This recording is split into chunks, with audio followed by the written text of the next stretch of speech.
Hello friends and welcome to my channel Correct My English with Laila M. You may or may not know that I'm on a mission to complete all of the discussion topics on the ESL discussion website for English learners. For today's topic, I chose the letter C, so the topic will be cyberbullying. Let me know how I did in the comments and if you would have answered any of the questions differently.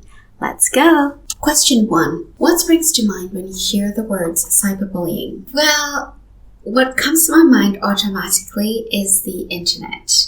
I'm also thinking about the anonymous people that exist on the internet. I'm also thinking about Twitter, a platform which I believe has the most anonymous people in the world. I'm also thinking about all the comment sections of the various social media platforms that are available. I'm thinking about a lot of angry people, and I'm thinking about people who feel very threatened or little because they compare themselves to others. Question 2. How can someone be bullied in cyberspace?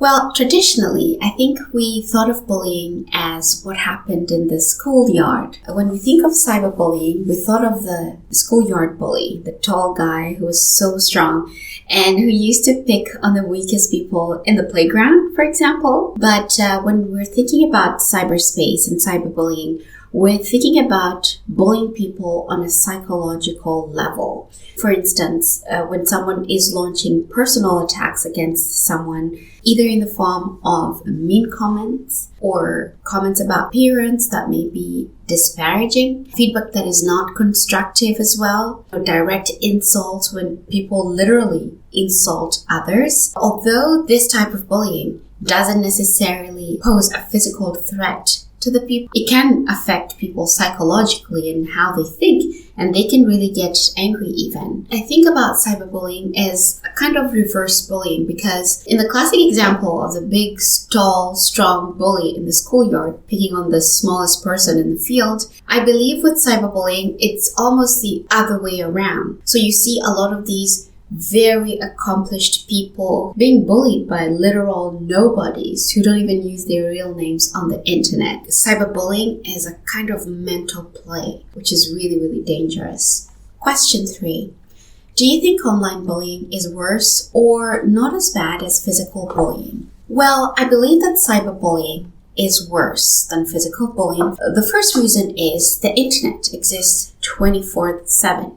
It's always there. If a group of people from different parts of the world have decided to bully you or launch some personal attacks, it's going to be happening around the clock. And also because the internet community is a big community, we're talking about millions and millions of people here, the number of bullies is more than what it would be in the case of like a one-to-one situation. Thinking about the magnitude of impact, I definitely feel like cyberbullying has a greater effect. Also, online, there's no accountability whatsoever. A lot of people choose to engage with content anonymously. They don't even use their real name. So you can see like a person who's bullying a creator, their username is like Stitch22 or Burgerland33. Very, very anonymous people. They're shielding themselves with anonymity. So they want to be as vicious as possible because there's not going to be any accountability whatsoever. With physical bullying, the bully needs a lot of confidence and the bully needs to be prepared to face a lot of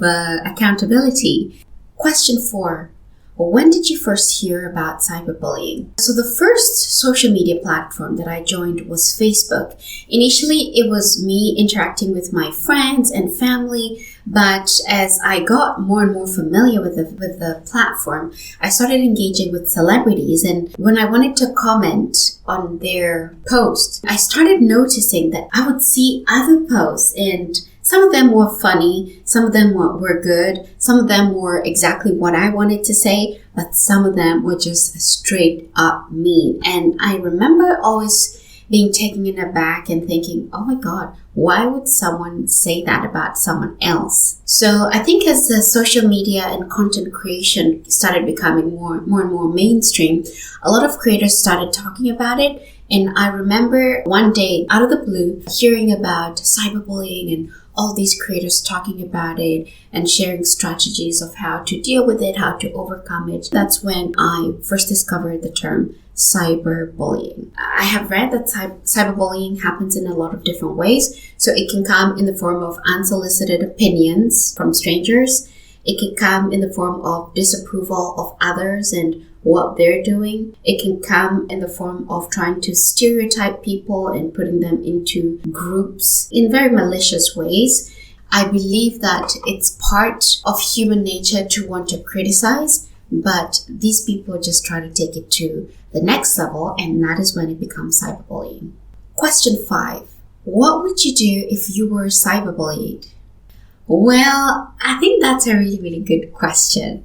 So, first of all, I would like to acknowledge that I really, really believe in the life of a person as an individual. You live alone, you have your own bills, you dream alone. So there's this concept of being alone. It's almost like a paradox because we exist in these communities that inform how we think, how we go to school, how we speak, and whatnot. When it comes to cyberbullying and how an individual decides to combat it, a person needs to be very, very aware about the individual nature. First of all, I think I would be very curious about the bully and recognize them for who they are. These people with a lot of time on their hands. I always choose myself first.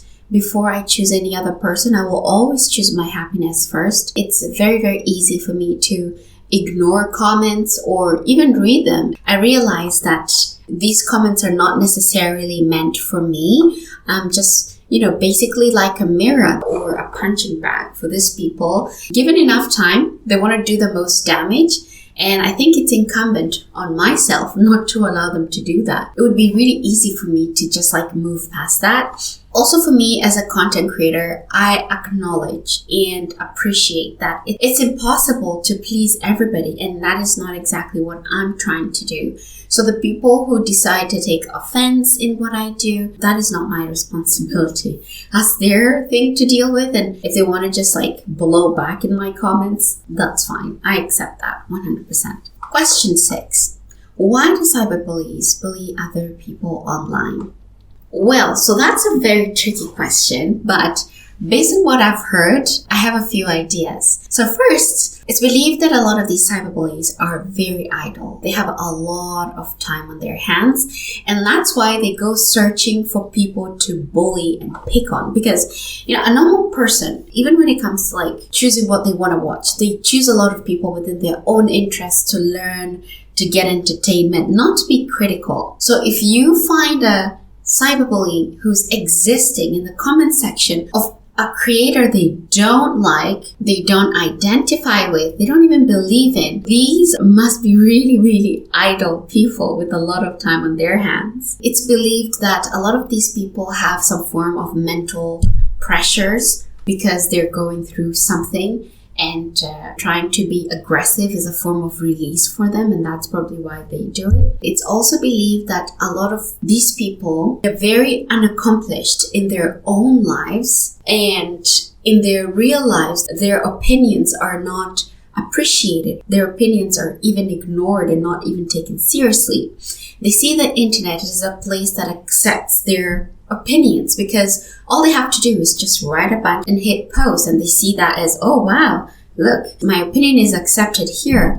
So they just want to do that because the post button exists, so they want to make good use of that. Also, it's believed that the human nature, like I've mentioned before, is to criticize. But definitely these people decide to take it to the next level. Maybe nature has a little bit to do with that. It's believed that a lot of these people deeply hate themselves because a lot of social media, it's show business, right? And a lot of people like to flaunt their wealth and so on. If I went to the comment section of a creator and tried to start wondering why they're driving a Ferrari and seeing it as a bad thing, just because I don't have one, they're always comparing themselves to other people and finding themselves inadequate, and that definitely helps them hate themselves more. There's a lot that has been said about cyberbullies, and that's all I can think about at this time. Question 7. How much of a problem do you think cyberbullying is?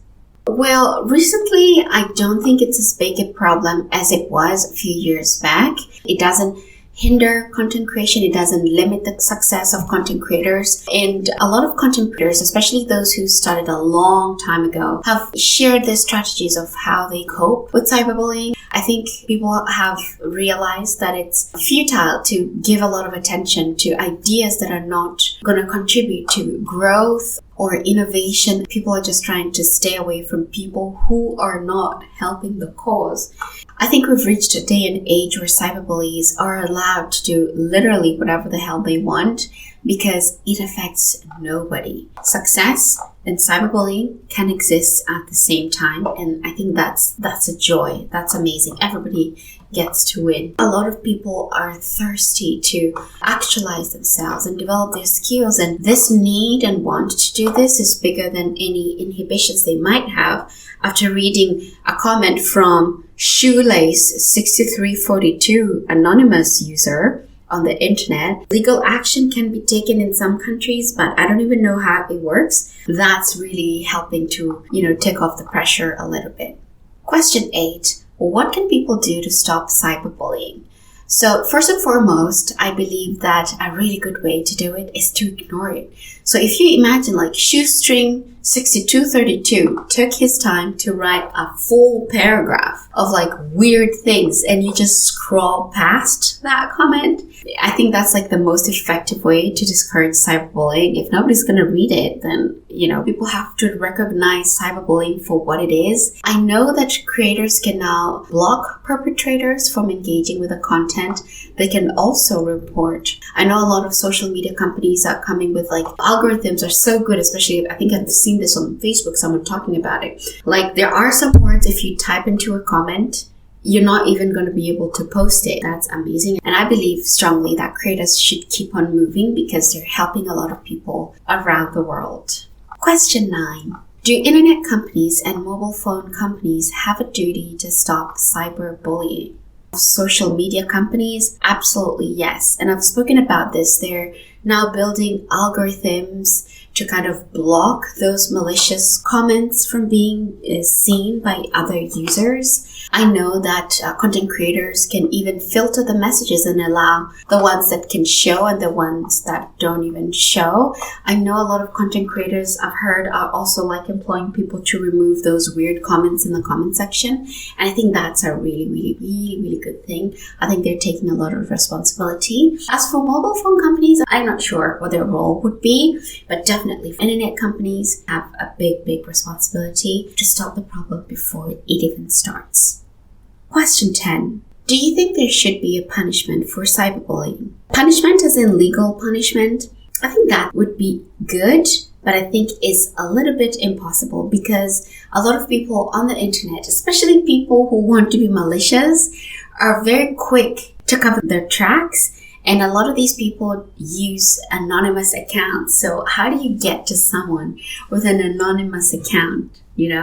Unless there's been a crime and the police can follow with like the IP address. And even sometimes a lot of people use VPN. So I think it's a little difficult to punish cyberbullies legally, but I think the punishment can come in the form of algorithms.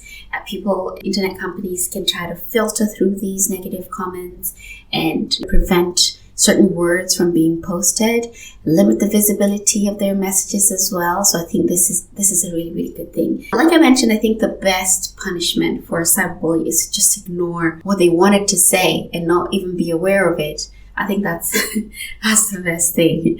But again, in this day and age, whether you like a post, dislike a post, or click on the post, all these metrics are good for the creator. It's going to be a win for them anyway. That's all from me today. Thank you guys for listening. Let me know how I did down in the comments and if you would have answered any of the questions differently. Until next time, bye.